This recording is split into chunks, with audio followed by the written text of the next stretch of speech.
Yo, what's up, man? It's your boy Zoda Session for the Session Podcast. We in the Hoops Sessions Podcast today, where we talking the latest news in hoops, basketball, the good shit.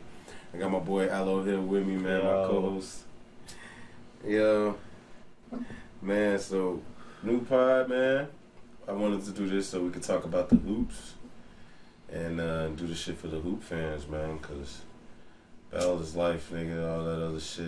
You know, real niggas watch basketball. One of my favorite things to do. Sit back, smoke, and watch basketball and shit. It's hoops all year round. It ain't just the season. It's the summer. That's the best thing.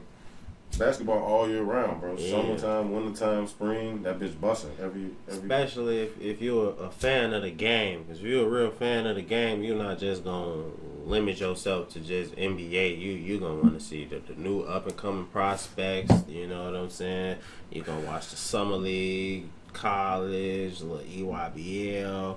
You're going to do it all. You know what I'm saying? It don't just stop there. That's why it's legit, because it's year-round. You know what I'm saying? A lot of sports is not year-round. You don't got football year-round. You're not going to see no football in the all season. Yeah, you feel me? But, yeah, man, so first thing I want to talk to you about, man, let's talk Bronny fucking James. Just committed to USC. What do you think about that commitment? First of all, do you think the commitment is legit? Like, do you think he's next level? Honestly, I do. He not the breakout. He not your all-star type player. You know what I'm saying? He not gonna come out and get you 30 a night, but he gonna get you 17. He gonna get you a good 8 rebounds, and he gonna get you 6 assists. And he gonna put everybody else on the floor in position to be great. But that's his value. Absolutely. But I feel like his best aspect is his defense. Bronny plays defense. It's not like he just go hoop and just want to score on the offensive end. Bronny actually play defense. If you watch his videos and clips of him, Bronny lock in on defense. Yeah. And he get a bucket. Bronny right back on D. He right back on the ball. Yeah. Right back on the ball. He real disciplined with his game, like fundamentally wise. Like he's mastered fundamentals, and that's probably why he's like not as flashy and show, you know, like how all these top players might be, but fundamental wise, he's mastered it, so it automatically makes him like a great player. You feel me? He one move, get to the bucket. One move, get to his spots. He don't do too many dancing with the ball. No east and west. He north south with it. Like Bronny really a pro. He just got to keep developing his skill. He's obviously like smaller at like 6'3" You know what I'm saying? And that's probably stretching it, but bro's athletic, crazy athletic like his pops. So. And I feel like that's what Bryce going to excel at, because Bryce, he big. Bryce Braun height. Bryce like, big as fuck. Bryce now. Big as hell. But low key, I saw a little bit of these last few sessions. Bryce kind of looked like he got a little dog in him too. Like he out there, you know what I'm saying? He attacking that cup. He going to the rim strong. You know what I'm saying? He talking a little shit. He always had a fajita. Always. Yeah. So that's not a question. Yeah, Braun did him right by like making sure they definitely had jump shots going into the way the league is changing. Man. Jump shots is like the most important thing. Because Bronny proved himself at that McDonald's game. He played well that game. Yeah. Surprisingly, he played well. That's how you know, like, on the next level, he gonna excel. Yeah. He not gonna be no poop putt. You know what I'm saying? Yeah. He gonna do what he gotta do. Yeah. Cause Bronny ain't no poop putt. Like you say, he a fundamental disciplined player, and he get that from his pops. That's Braun. Braun is a fundamental player. And Bronny is gonna make everybody around him a better player, and that's why he gonna be great on the next level. That's why USC was a good fit for him, because they gonna get him right. He also went. I think that kid Isaiah Collier is number one. They or deep number over two. there. Yeah, they got a couple more prospects here with Bronny, so it ain't just Bronny. And that's a good move, because I feel like if he went to a team where he was on his own, you know what I'm saying? Like he might have had a harder time proving people like. He's the one, but going to players that's gonna like you can make plays for, and they're gonna do a great job of scoring, finishing, attacking the ball, and passing, being playmakers and stuff like that too. It's gonna only elevate his game, and he can stay at the crib. It's all in the system, bro. It's all in the system. He know. I mean, don't get me wrong. He could go somewhere and show out. Yeah, for sure. But that's not what he really wanted. That's not his arsenal for real. You know what I'm saying? Yeah. Bronny is a team player, so you gotta get him with a good solid team that know their roles for him in order to excel. What NBA program do you think he would probably best fit with? Popovich. Really? I feel like. I mean, I think any player could fit with Popovich. I feel like he would, cause he been under the spotlight before he even been hooping. You know who everybody been talking about the LeBron son. You know what I'm saying? Pop be the only one who can help him manage all that hype. The only one, cause Pop. I honestly think the Warriors. I think if he went to a system like the Warriors, he'd probably develop the best as a ball player because he's undersized, but he's a great shooter. So if he went to a system where shooting the ball is like it's like going to Grinnell, you know, just he's shooting the ball, and they got great player development. Like they haven't been, you know, they like Jordan Poole developed under Steph Curry. You know, we know who Jordan Poole is. So if Bronny went to a system like the fucking Warriors or who's great with development, even like a team like Denver, bro. Like you go to Denver where they've taken players who, like even they took time on Bol, he still developed to be great or a good player. Then you got people like Jamal Murray. They took time with when he hurt himself. Fucking who else did they do? MPJ. With his back, like they really develop players around there. And since you brought up Denver, I actually like Denver's front office. They just made an off-season trade during this finals, and like they just trade around like a 2029 first round pick for like a late first round pick in this year's draft. So I like that they're consistently making moves because. They know that they have a good team, and they know that they have a star within Jokic. So I like how they're continuously trying to build their team to develop. Because not saying that they don't have a great team now, because they have a great starting five and a great bench that comes in and gives them excellent minutes and energy off the bench. The fact that they keep trying to build that and can squeeze in a nice late first round pick around that, man, they doing good. Yeah, Denver's doing good. Speaking of them in the finals right now, like, man, they're going to go ahead and take it. I think Jokic is unstoppable. The nigga's a walking triple-double. I ain't never seen no shit like Jokic. Like, as big as he is, he look like he's slow and unathletic, and the nigga don't get tired. His motor's actually ridiculous. Like, he's on the glass every play.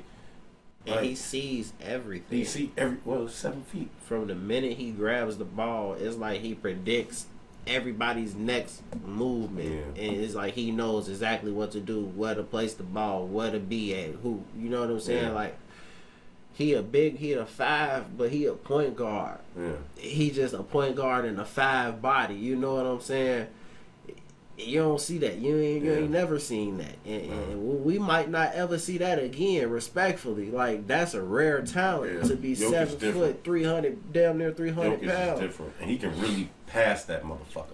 Like, niggas can pass the ball, but threading that bitch, he really threading that bitch. He That's put the that bitch in difference. Like, some he's threading unpredictable that places, folks. Bro, he's literally. Bro, behind his head, over his neck, bounce passes too. Like, he really threading that motherfucker. Only person I feel like thread that motherfucker like that, I mean, you know what I'm saying? Bron obviously can do it, but I feel like Rondo was probably the other nigga I see thread that motherfucker in more recent years. Rondo and early Chris Paul. You get what I'm saying? Yeah, like Rondo, sure. that's a thread motherfucker. Like, he really got like For a sure. Rondo pass level, G, as a center. And that's For different. sure. That's what makes him For unreal. You feel what I'm saying? It's like, how you 7 feet and pass like Rondo? And then he can shoot the J. He can shoot it. Yeah, that's the difference thing. So that it's shit like, look like a catapult, but they go in. So it's like at the 5, you gotta guard him. If he pushing the ball up court, you gotta guard him from half court. Most 5s can't guard nobody 40 minutes a game, picking them up at half. Yeah. That's another perk that he got that makes him so unstoppable. You know what I'm saying? Yeah. Because not many teams got a big on the bench that can come in and guard and try to put up a fight against Jokic. You know what I'm saying? That's tough. Shit, AD couldn't do it. AD couldn't do it. Oh no. Bam barely doing. Bam trying, but Bam can't do it. Really nice on defense. Bam is really nice. Bam was a defensive player of the year argument. You know what I'm saying? So did he win that shit or not? No, I think they gave it to Marcus Smart. I think. Whoever got that shit. He might have got that bitch, but he up there for the talk. I know he will. He was up there. He was definitely top 2 for sure. Yeah, that's wild. Like, nobody can do nothing with Jokic. No, that's why he almost averaged a triple double this year. That's crazy. You know what I'm saying? I feel like he was robbed from the MVP. I honestly feel like Embiid cried for that bitch. He cried for it, and I feel like all the commentators like Kendrick Perkins and stuff like that mentioning the things on how Joel should have won it and Jokic shouldn't win it 3 years in a row. I feel like that was preposterous because honestly, Joel doesn't make his teammates better. Joel just goes and gets buckets. He just get buckets. He ain't making nobody better. You right. He's not making nobody. That's why they don't. That's why they don't win. That's why they don't win, bro. That's why they don't go. If James Harden don't hoop, it's too much for Embiid. He can't do it. Yeah. He can't do it. And James Harden always gonna come hoop. I mean, he have his night, but when you gotta watch the game, folks. James Harden be hooping. See, I don't know what niggas be talking about. Honestly, James Harden hoop, and I feel like James Harden has altered his game a lot because of Embiid definitely. But you know, a lot of the talks of Harden don't pass. He a ball hog. He just shoot. Yeah. All right, so he stopped from getting 30 a night to getting 25 and 10. One of the major differences was I remember there was a time when he was in Houston, and I think he had like a 96% usage rate, meaning the balls was always in his hand. They were like isolation every play. It was literally come down, James, you do something. No team. He would draw fouls. He would go to the line. You know, he kicking it to PJ and them in the corner. Like, bro was really just, he had the ball in his hands. Now you got Embiid, you know, he probably crying. I need the ball, whatever. He probably, and come on now. James Harden really be hooping. But Embiid not doing nothing with it. He not doing nothing with it. And that just goes back to, like you say, systems, folks. James Harden got to find that right system. He got to go back to Houston. He got to go back to Houston. That was his system. And you know, they just brought Doko from Houston, from Celtics over there. So I feel like that'd be a good fit for him. I like him as a coach. Yeah. He get them together, and you put him down there with Kevin Porter or Jalen Green. If you bring Harden, you can't keep them both. Yeah. You can't keep Green and Kevin Porter. You got to get rid of one of them, and then they got Şengün down there. Mm-hmm. I like Şengün, man. He gonna be a real problem in the next couple of years once he develop, man. He damn near like mini Jokic if he hoop. You know what I'm saying? Mm-hmm. So he can really get his if he get his shit together, keep staying in the gym. Bro could really be a actual problem. He just got to improve his defense. His defense lacks, but he improve his defense, he'll be a problem. And that, man, you put the right pieces around Harden, he'll be all right, man. Then, the major topic I want to talk about, and I don't think anybody's taking this shit into account or talking about it, because you obviously can't teach 7-5. But me personally, if I'm an organization and I'm looking at how this draft is going, yes, he's 7'5", yes, he can shoot the 3 ball. Yes, he can pass and do whatever. But I'm taking Scoot Henderson at number 1. And the reason I say I'm taking Scoot Henderson is because we're looking at the closest thing we've seen to Derrick Rose. We talking one of the youngest MVP in NBA history, and one of the most explosive players, right out of the gate as a rookie since LeBron James. And I don't think we can even debate that Derrick Rose as a rookie was explosive. He impacted the league right away, and he posed a major threat to the Eastern Conference. Wemby is going to come into the NBA, and I think he's going to go against other grown men at that size, not 7'5", but you got other 7-footers, 6'10s all across the board, who's been in this league, and I don't think it's going to just be sweet. You know what he did to the Ignite. You got to remember those are G League guys. You got to You came and got 30. You did what you're supposed to do. No shame. He's a nice player. But we ain't even talk about what Scoot did. No one talked about what Scoot did that game. And I feel that I'm definitely taking Scoot number 1. Because like you say, when we... The dog. How many times do we compare niggas to Michael Jordan, to Kobe Bryant, and we got LeBron James, one of the arguably the greatest players we ever seen. And the major thing that niggas say that he don't got is that fucking dog in him. Scoot Henderson got that dog in him. There's no other. That nigga's a walking pit bull. You can see it when he step on the court. That fucking animal. You can see he lock in. He got that Mamba mentality. He put on major fucking muscle. He's not afraid of any fucking thing. Like when Wemby steps on this floor and has to go against Jokic.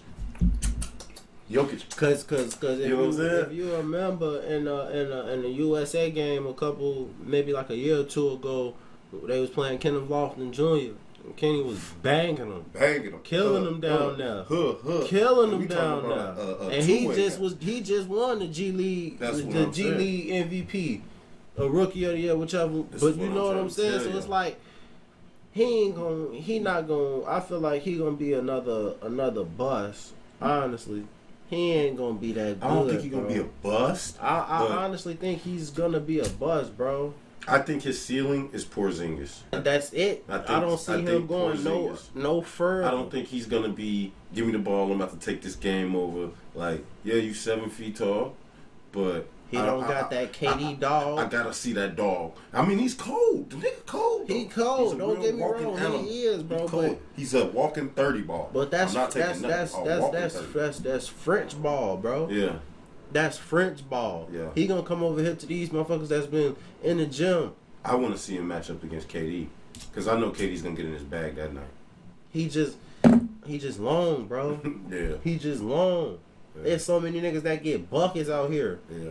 He just long. But he is also a defensive problem. I will say that. Defensively now, he's a fucking issue. He move his feet. And he blocks that shot. He move his feet. I give him that. He definitely move his feet. He has great feet. He has amazing feet. As a 7'5" motherfucker, he has amazing feet. He has probably the best feet we've ever seen past at 7 feet plus. I ain't even gonna say maybe Elijah, but we can't act like bro's not out there moving. Even when he's dribbling the ball, we've never seen that. I fake compare him to Chet Holmgren, folks.